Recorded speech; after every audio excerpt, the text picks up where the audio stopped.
Hi, this is Stuart Weems and welcome to the Investopoly podcast. My goal is to give you simple, easy to understand strategies, insights and tips to help you master the game of building wealth. And in this episode, I'd like to talk about investing in the share market, really a bit of a beginner's guide if you like.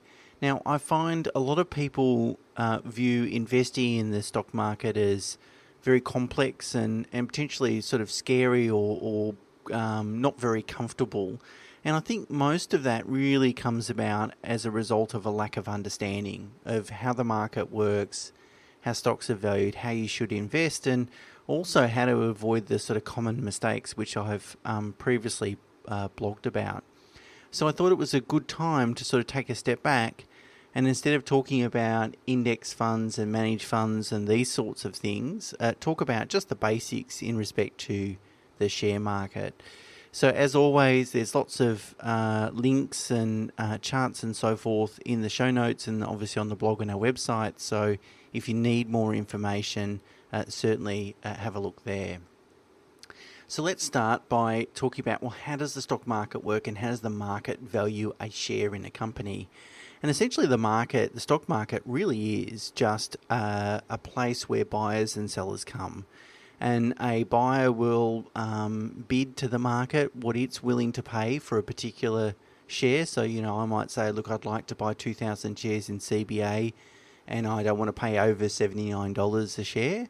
And sellers will come to that market and bid what they're prepared to sell for. So another seller might say, look, I'm prepared to sell 2,000 shares in CBA, but I want $80. And so more and more participants come into the market, they bid what they're prepared to buy and sell, and when those prices obviously meet in the middle, a deal is done.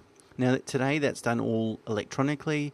In Australia prior to 1990, it was done on chalkboards, and you'll see in older movies, so for those for those that are listening that are old enough to remember that the chalkies in the stock exchange. So in the show notes, I've got a screen print of like the bid of buy and sell, and really if you've got access to an online share broker like CommSec or MCM, you can go and have a look at that for each individual stock. That is, how many buyers, how many sellers, what are they bidding, how many units or volume do they really want to purchase. And it's an important information in respect to a stock as well. Because it shows you how popular it is and what the depth is, and that'll tell you how liquid the stock is. And really, you want to be investing in stocks that have a reasonable amount of volume, because then you can it gives you comfort that the share price is reflective of the current value of the business, or at least indicatively. But we'll talk about that in just a second. So really, the share market is pretty much like an auction, really, to some degree, a property auction where people are bidding. But both buyers and sellers are bidding. So that's what the market values a share at. But how do you know what the true intrinsic value of a share price is? Well, there's in financial theory, there's something called the efficient market hypothesis, and the hypothesis really is that there's lots of participants in the market, and as a result of all those, and most people that are trading in the share market are professionals. So they're trading for institutions, super funds, fund managers, and so forth. Now they're spending 40 to 60 hours a week researching their investment decisions. And so the efficient market hypothesis suggests that the share price reflects all the publicly available information in relation to that stock, and therefore is a fair representation of its intrinsic value. Essentially, the efficient market hypothesis says the market is very efficient and the share price is correct. I think but the efficient market hypothesis is correct in the long run, but in the short run, popularity can certainly, and fear and greed can certainly change share prices and away from fundamentals. So really, from a fundamental perspective, the value of a company is the present value of its future cash flows. That's it. It's very simple. That is, that if I have a company and over the next 10 years it's going to generate $1 million in profit after tax, so $10 million over 10 years, then what is the present value of that money today? Now, the present value means you've got to discount the dollars back because, $1 million in 10 years, firstly, it's not going to be, because of inflation, not going to be worth what $1 million is today. And then secondly, you need to account for the risk. Maybe that it continues to produce $1 million a year profit, but there is risk on the upside and downside, and so you need to apply a discount rate, which is really an interest rate, to accommodate that. And that's all the value of a company really is. So the key thing then to look at is profitability and cash flows. So some cash flow will come to you as a dividend, but sometimes companies will retain some cash flow to reinvest in the business. It doesn't matter which way it comes to you, as long as they're reinvesting in the right way. So, but sometimes you find stocks that are doing well from a share price appreciation perspective that don't actually generate any free cash flow, any profit. And there's only really two reasons that occurs. Firstly, the stock market believes that company's business model is so compelling that it's going to generate strong profits in the future, and therefore they want to get in early. Or secondly, the people are speculating on the stock price, that it's a momentum buy, that the momentum of the share price is on the way up, and then if you can ride that momentum and make a short profit, then that's a good outcome. I would argue both of those elements are speculating. They're not really fundamental investing. So really, we need to be looking at a company's cash flow. So now let me talk quickly about some of the key terms and when some of the key terms and measures and when to look at them and use them. So the first one is earnings per share, or the acronym EPS. And that's really just the amount of profit after tax that a company makes divided by the number of shares on issue. So, for example, I might own a stock that's worth $10 per share, and the EPS might be $2, which means that I've paid five times the earnings of investing in that company, which feels very low, and you'd be really comfortable, I think, to invest at that level. Whereas if you've got a $10 stock and the earnings per share is 1 cent, then you know that you've got to really hold that. Unless the cash flow changes, you've got to hold that stock for a long period of time, which is a good segue into the next and probably the most important measure, which is a PE ratio, which stands for price earnings ratio. So what all it is the share price divided by the EPS. So as I explained, the earnings per share as a percentage of the overall share price. Now, the long-term average in the Australian market is about 15. So that is that the market values, on average, companies at 15 times their annual earnings. But in the top 200, PEs range typically from 10 to 25. So anything below 10 is very cheap. Anything over 25 starts to look expensive, although it is different for different industries, so you need to make allowances for that. So the price that you pay for a stock, that is the value that you're getting at the beginning, it typically determines your outcomes. Because if I'm going to pay 100 times earnings, so a Netflix, for example, is 118 times earnings, and Netflix is listed in the US, not in Australia.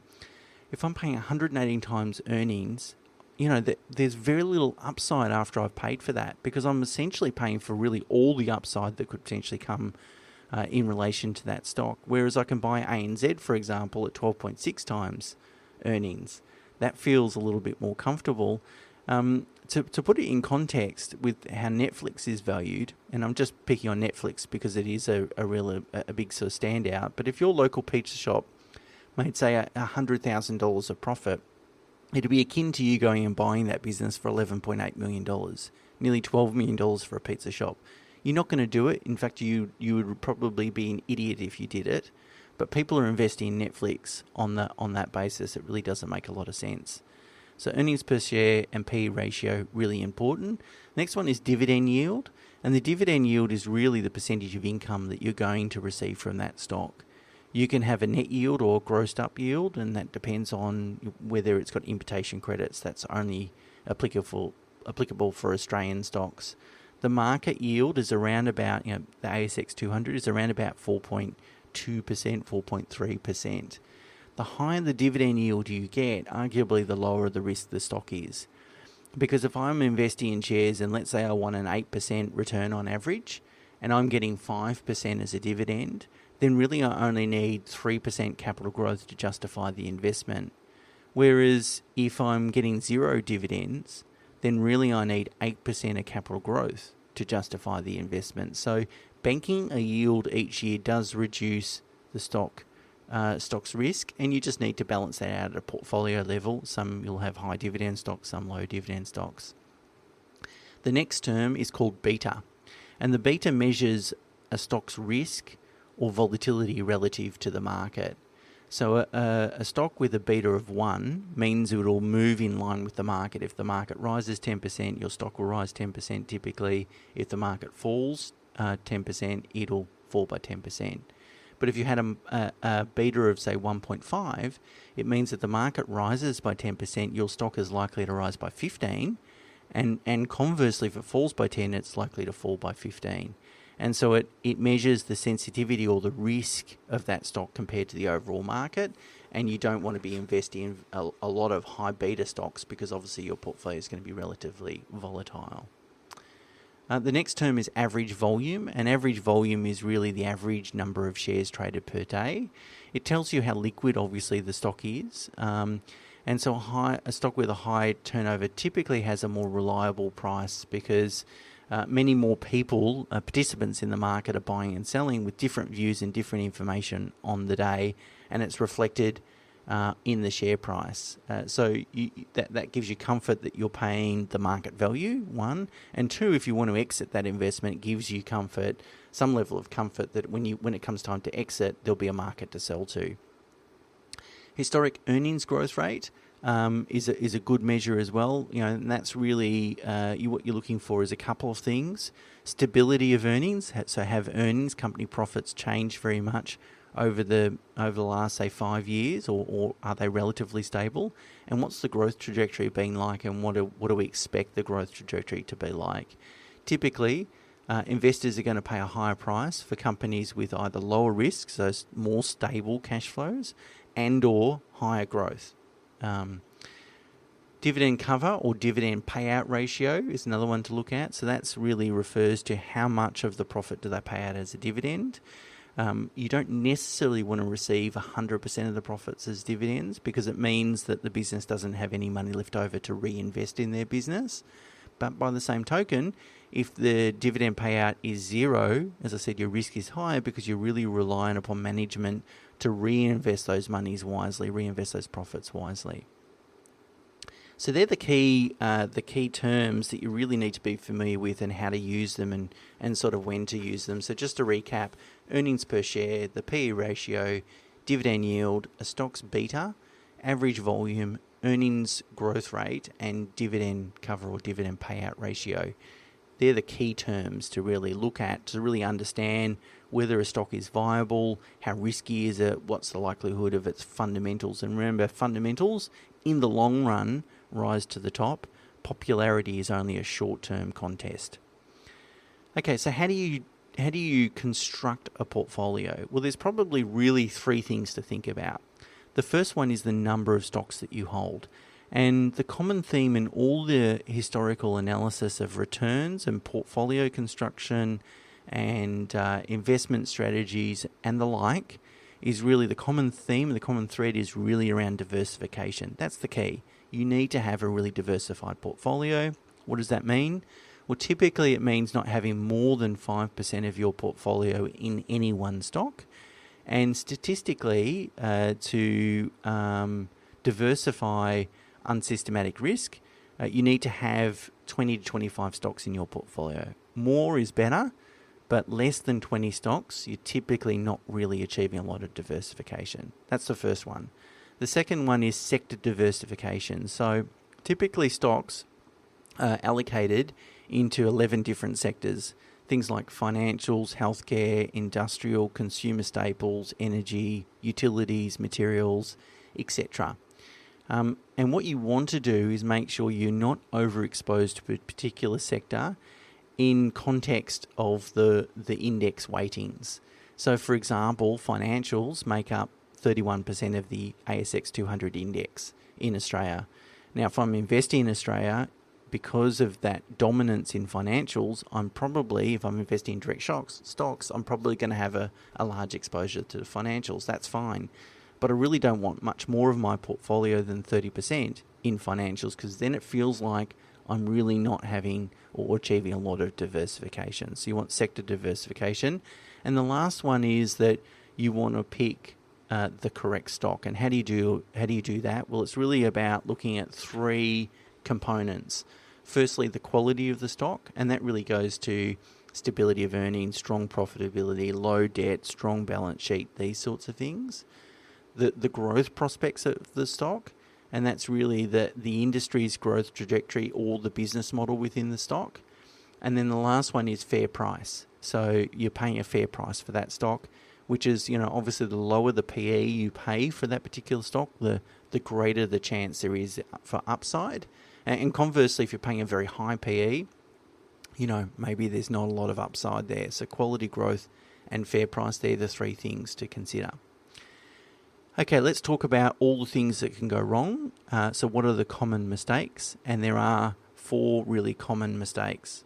Very quickly, the first one is a complete absence of methodology, really just making ad hoc decisions. Let's buy this stock today without really thinking at portfolio level or long term.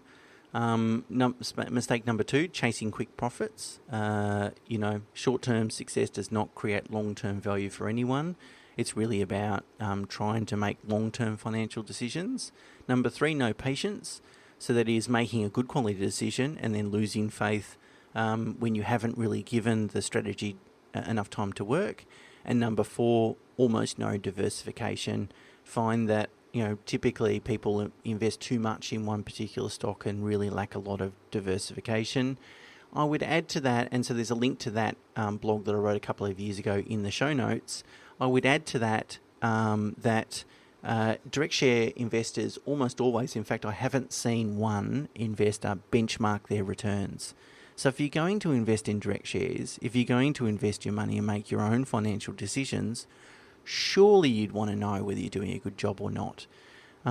Because if you're not doing a good job, well, maybe you need to find another way of doing it.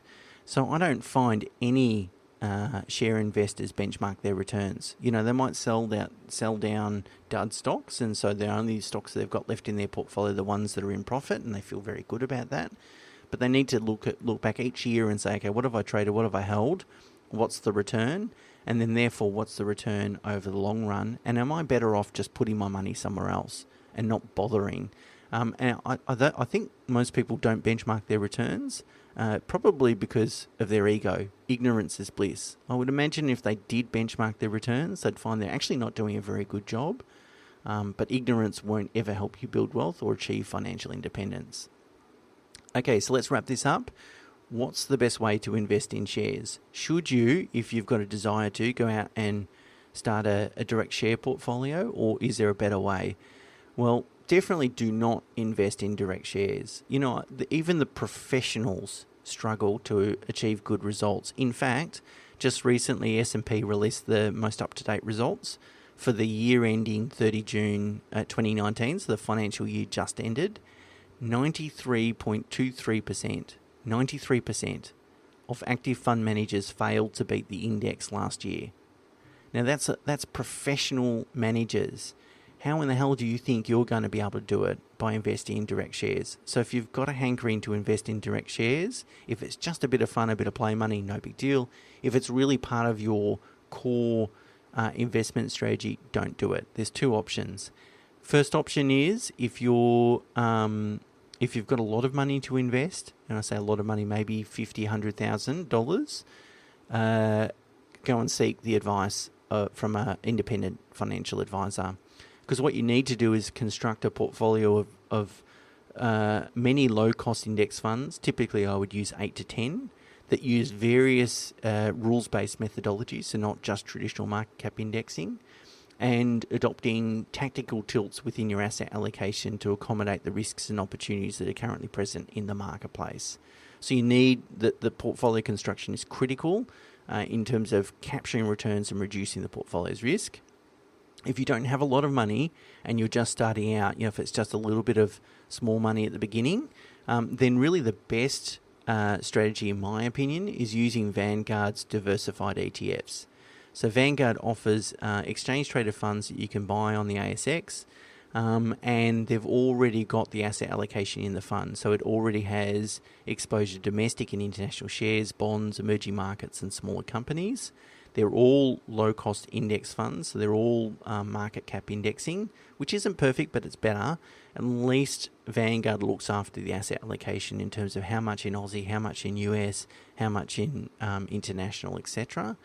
And you can do that just using like a online share trading account like ComSec or whatever. It's a perfect solution for smaller investment amounts, particularly if you've got, for parents, if you've got some monies for kids that kids have accumulated or saved from gifts, presents and so forth. That's a great way to invest your kids' monies. So there you go. As always, there's more information in the show notes and links and so forth. I hope that's been interesting. Sorry that the podcast's a little bit longer this week, but until next week, bye for now. Cheers.